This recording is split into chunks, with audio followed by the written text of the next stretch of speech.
What's happening, everyone, man? Thanks for tuning in. This is Dre. This is Dre's channel. If you're new here, man, please leave a comment, subscribe, hit the notification bell, man. But basically, this is a boxing and music channel. So, yeah, man, today I'm going to be talking about the undisputed fight being off, man. So basically, man, what I do on my channel is I do breakdowns, and then I do the aftermath, so after the match, and I also do a bit of music, just the things that I enjoy. I like to share my my passions in life. So yeah, man. So basically today I'm gonna be talking about the undisputed being off, man, but I'm gonna be doing a breakdown of it. Full breakdown, man. So I ask of you to please try to listen to the whole thing, man. I want to sort of run through the ins and outs of why the undisputed. This is heavyweight boxing, by the way. If you're new, man. So I've been talking about heavyweight boxing for last couple of videos that I've done. So yeah, man. This is basically it. Undisputed showdown being off. So that's Tyson Fury versus Joshua, man. So I want to break that down for you all, man. I want to do a full breakdown of what's happened, and this is just my view of how I saw of what went on, why it didn't happen, and mainly just letting everyone know my opinion of why it didn't happen. And I'm more than happy to hear yours too. So leave a comment, let me know what you think, why it didn't happen, and yeah, man. So yeah, let's get into it. So basically, man, we had the three heavyweight champions, man. We had the three heavyweight champions: Anthony Joshua, Tyson Fury, Deontay Wilder, right? So those were the three heavyweight champions. Sorry. Basically, Joshua, I call him the cash cow of the group. Basically the one that's always had the leading negotiations, right? He always had the split decisions of, right, I'll have 60, you have 40 sort of thing. He did it with Joseph Parker. Parker was a heavyweight champion as well. He got a lower split. So yeah, basically Joshua, the cash cow, works with Dr. Dre. You see Mayweather going to his fight. So basically, man, he's the one that's joining all the people most of the time. He sells out stadiums, mainly in the UK though. Mainly in the UK. But I also noticed when he fought in Madison Square Garden, that was a sellout too. So obviously, like I said, he does business with Dr. Dre. That's the number one producer of all time, really. Everyone knows who Dr. Dre is, so Floyd Mayweather's going to his fights, I just mentioned that. So, basically the cash cow, right? Then you got Fury, Tyson Fury, the undefeated, former unified heavyweight champion of the world. You got him, made a comeback. Not as popular as Joshua, but fighting wise, he's got, he's the most talented in the group. You got Tyson Fury, right, the Gypsy King, okay. Then you got Wilder, right, the guy that came out of nowhere. Basically, started at 21 years old. Started at 21 years old. He had that knockout.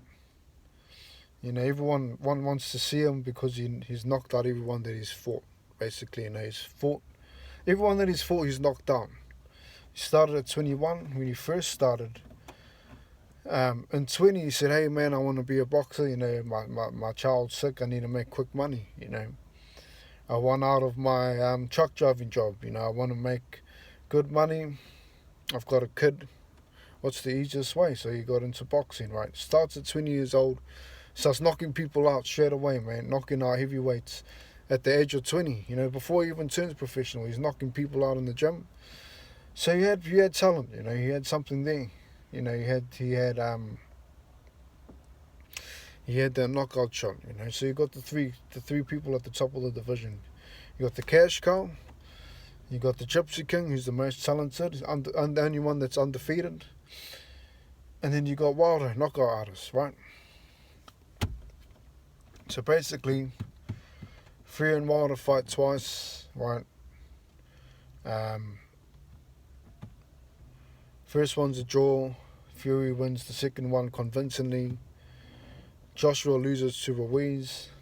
Okay.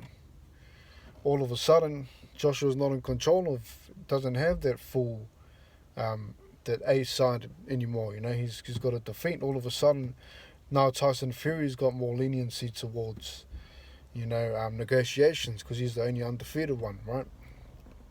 Basically, because Joshua loses against Ruiz, you know, Tyson Fury is now, he's still undefeated.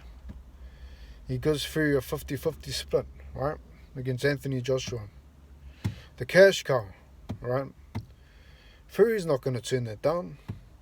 Yes, he did have a contract with Wilder for a third fight. Pandemic hit. The contract expired, you know.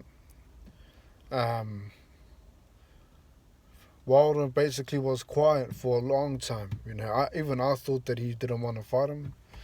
So I was convinced that Wilder didn't want to fight him. You know, he did take a beating, especially with all the allegations. You know, I thought that the allegations was out of line because he's throwing everyone under the bus. You know, he's throwing the whole boxing association under the bus, really, saying, making up all these allegations of the gloves were, were tampered with and all that, whatnot. You know, there was a lot of these things that he said. I don't want to get into it too much, but so I was convinced that fight was off. Because Fury said, I don't want to fight a guy that's making up all these allegations where there's no solid evidence, right? Then Fury goes to try to fight someone else. He tries to fight another fighter because he wanted to keep active, right? That was his main thing. I want to keep active, man. This Wilder fight's not happening. Wilder was also injured, you know, so he was inactive for a while. Fury, he wanted to fight, right? He couldn't do it. You know, the contract was still there. No one saw the pandemic hitting. You know, so he couldn't fight. That made me think, okay, maybe there is something that's holding him back from fighting. You know, there must be something that's stopping him from having that fight. You know, obviously the lawyers of Wilder and Fury, you know, obviously they are in full control of the situation. You know, so obviously that fight's not happening due to legal rights. You know, Wilder, he still was obligated to have that rematch, right? So then Tyson Fury starts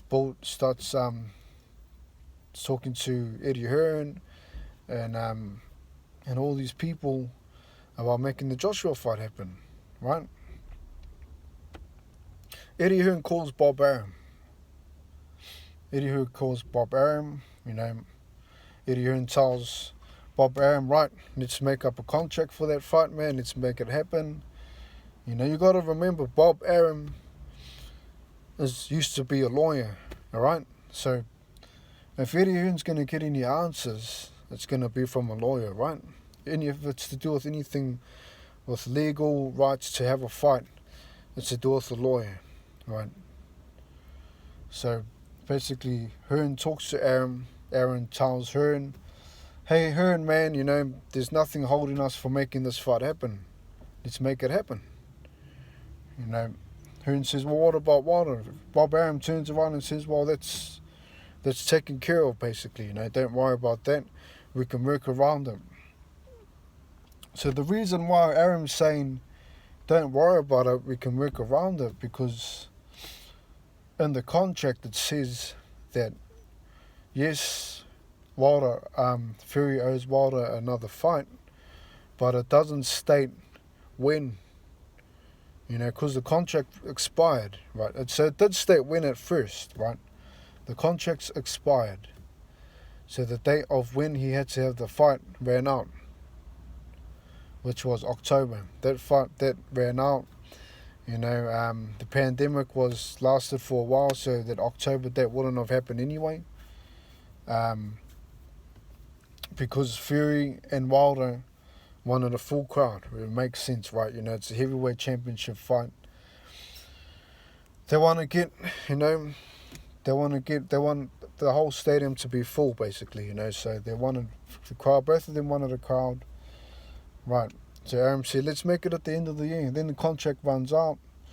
All of a sudden, they keep changing dates. There's no more dates locked in because of the pandemic. They couldn't get a full crowd. They couldn't get a gate fee. They couldn't get what they wanted, basically. So Eddie Hearn's doing all these fights with Joshua, right? He's doing these fights, and he's doing these fights in the UK. He done the Joshua Pulev fight. He done those fights. Recently done the Canelo fight. So he's making things happen. With the pandemic being there, he's making fights happen with some attendance. The Canelo fight was amazing with all the attendance that was there. The crowd was epic. So basically, he's making things happen. So Arum turns around, tells Hearn, hey man, let's make this fight happen. Basically getting Hearn to fly around and try to find them the best deal, because they couldn't get it in the US, right, at that time. So Hearn flies around, man. He gets offers from left, right and centre. Says, all right, this is the offer that I have.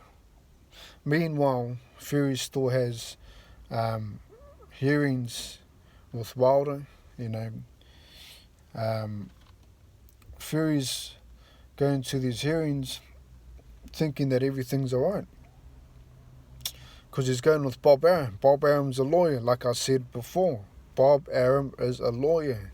Fury's going with Arum to discuss where he stands in this fight, right? And Arum's saying, hey man, it's taken care of, we'll pay him step aside money, this has been done in the past, You've got to remember, Arum was around when they had, Ali against Frazier. Arum's been in the sport for a long time. So Fury's going to believe him. Hearn's going to believe him, right? The guy's been around for the longest, out of all of them.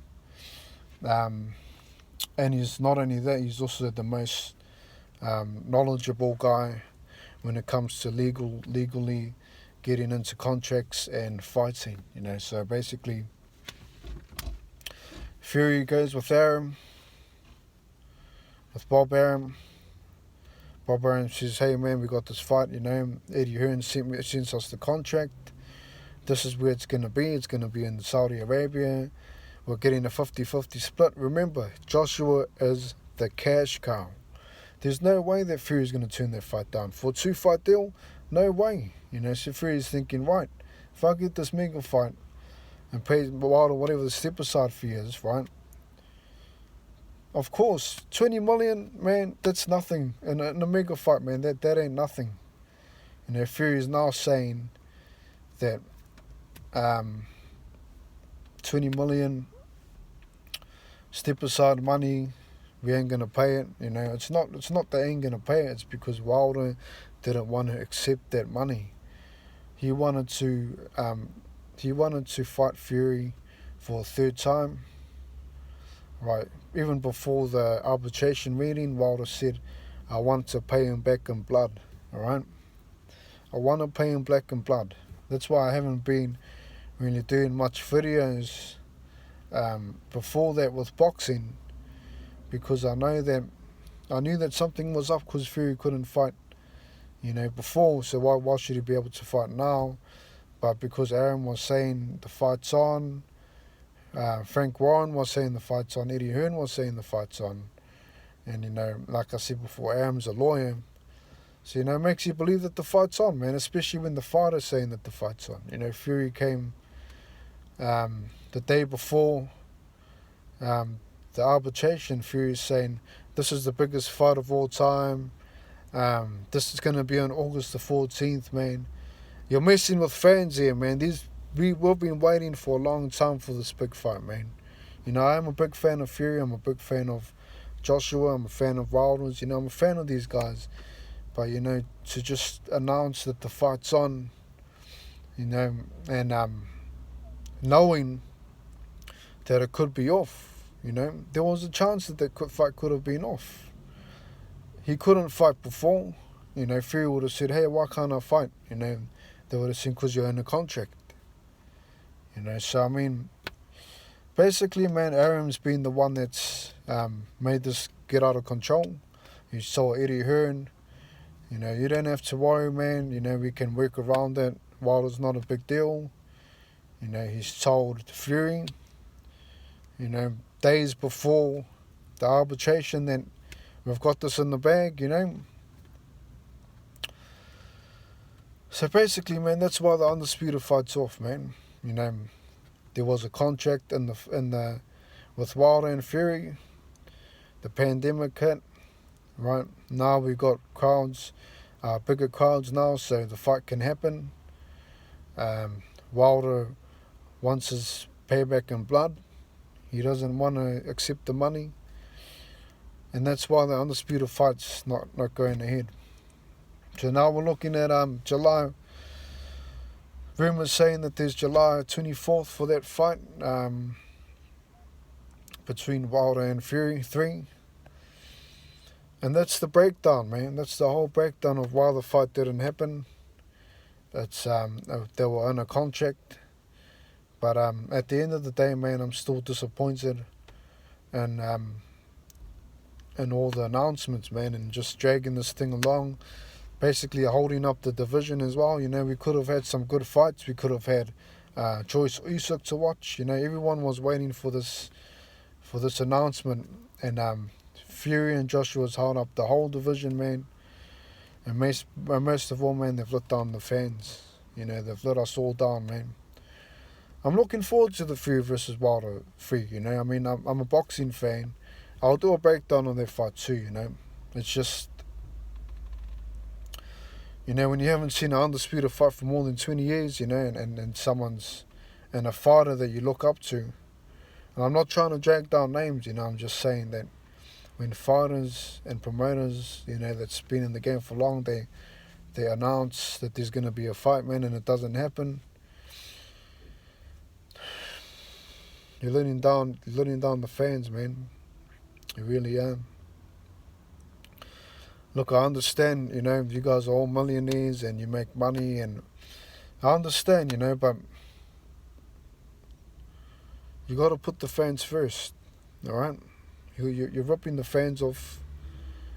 We haven't seen an undisputed champion for more than 20 years, and we're all excited, man. So basically, man, that's it. That's the breakdown of why the undisputed fight didn't happen. He was in a contract. The pandemic hit. There was no way to work around it. It takes two sides for an agreement to happen. And as much as that 50-50 split from the cash cow, man, and all that money that they would have got, as much as all that sounded good to them, man, you can't just mess with the fans' heads and say that the fight's on, So basically they let that offer, or the 50% offer, basically money greed, get in the way of them saying that, speaking the truth. It's basically the 50% offer made them say all these false stories, made them say all this, basically messing with the public, false announcements.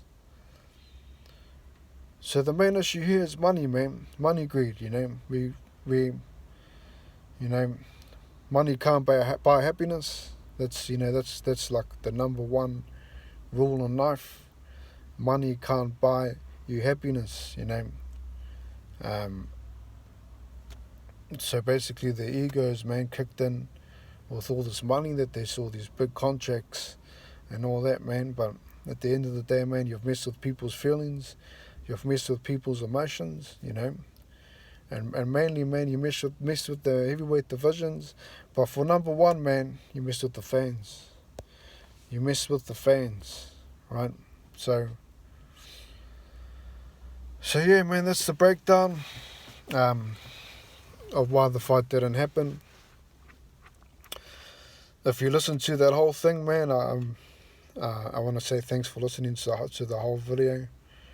I've been watching that a lot of people have been just tuning out within 5-10 minutes or even 2-3 minutes. So I want to say thanks for tuning in, man, and listening to the whole thing. And mainly to the boxing public, man, please, subscribe, leave a comment, man. But everyone else, thanks for your support so far. And yeah, man, God bless you all. Take care. Thanks for tuning in, man. Much love. God bless. Stay safe, man. I'm out.